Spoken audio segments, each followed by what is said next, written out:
नमस्कार दोस्तों, आज मैं आपसे आज्ञा चक्र के बारे में बात करूंगी। आज्ञा चक्र जैसा कि नाम से ही विदित होता है कि आदेश देना, नियंत्रित करना, अर्थात आज्ञा चक्र नर्वस सिस्टम, एंडोक्राइन ग्लैंड व पिट्यूटरी ग्लैंड और सभी सातों चक्रों को, अपने नीचे के चक्रों को कंट्रोल करता है। इसका संबंध भौतिक तत्व से नहीं होता है। इस चक्र पर दो ही चीज़ें रह जाती हैं, वह है पुरुष यानी कि शाश्वत पुरुष परमात्मा और स्त्री प्रकृति, अर्थात यहाँ पर शिव और शक्ति अर्धनारीश्वर रूप में विद्यमान रहते हैं। इस प्रकार इस चक्र पर आत्मा व परमात्मा का मिलन ही शेष रह जाता है। यह चक्र दोनों भवों के मध्य में बिंदी लगाने वाले स्थान पर मस्तिष्क के मध्य में रीढ़ की हड्डी के ऊपर स्थित होता है। इसका प्रतीक चिन्ह सृजनात्मक चेतना का प्रतीक श्वेत शिवलिंग है। इस चक्र के ऊपर के सभी चक्रों के प्रतीक पशु चिन्ह नहीं होते हैं। इस चक्र की शक्ति 3 मुख्य नाड़ियाँ, ईड़ा नाड़ी, चंद्र नाड़ी जिसे गंगा नदी कहते हैं, पिंगला नाड़ी, सूर्य नाड़ी जिसे यमुना नदी कहते हैं और सुषुम्ना कृंदी मध्य नाड़ी सरस्वती नदी है। इसीलिए इस स्थान को त्रिवेणी भी कहते हैं।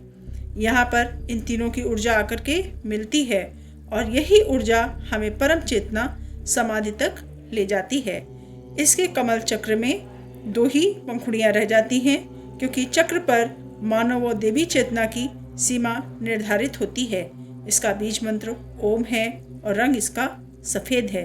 इसका तत्व मन का तत्व अनुपद तत्व है। यह महत्व तत्व की गति ऊपर की ओर होती है और जो सद्बुद्धि से परिपक्व होता है। कमल की दाई पंखुड़ी पर हम और बाएं पंखुड़ी पर छम अंकित है। कमल के अंदर पूर्ण व्रत है। इसके अंदर व्रत के अंदर त्रिकोण है और त्रिकोण के ऊपर श्वेत शिवलिंग है और इसके ऊपर ओम का चिन्ह है।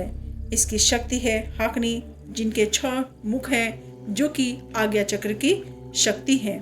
यह चक्र 5 तत्वों अर्थात चक्रों पर नियंत्रण रखता है। इस चक्र के जागृत होने पर व्यक्ति परम ज्ञानी हो जाता है। उसे तीनों कालों का ज्ञान प्राप्त हो जाता है। वह महाज्ञानी हो जाता है, त्रिकालदर्शी हो जाता है। भ्रामरी प्राणायाम व ध्यान, साक्षी ध्यान द्वारा इस चक्र के बीज मंत्र पर ध्यान करके इसे जागृत किया जाता है। चक्र जागरण के समय ऐसा लगता है कि जैसे दोनों भौहों से सिर के आर पार ड्रिल मशीन से छेद हो रहा है और श्वेत प्रकाश उसके भीतर आ रहा है। साधक को अन्य सभी ध्वनियाँ सुनाई पड़नी बंद हो जाती हैं और केवल ओम की ध्वनि यानी कि ओम का नाद ही शेष रह जाता है। उसको परम गति पाने का मार्ग प्रशस्त हो जाता है।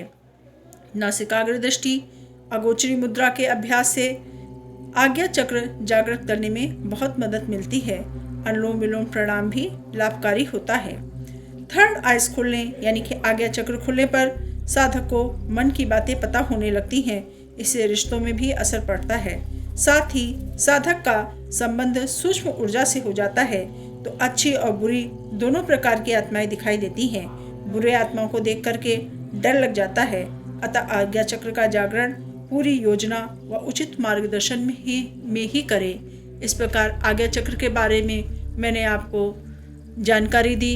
आशा करती हूँ ये जानकारी आपको अच्छी लगी होगी। धन्यवाद। यदि जानकारी आपको अच्छी लगी है तो मेरे चैनल को लाइक और सब्सक्राइब करें।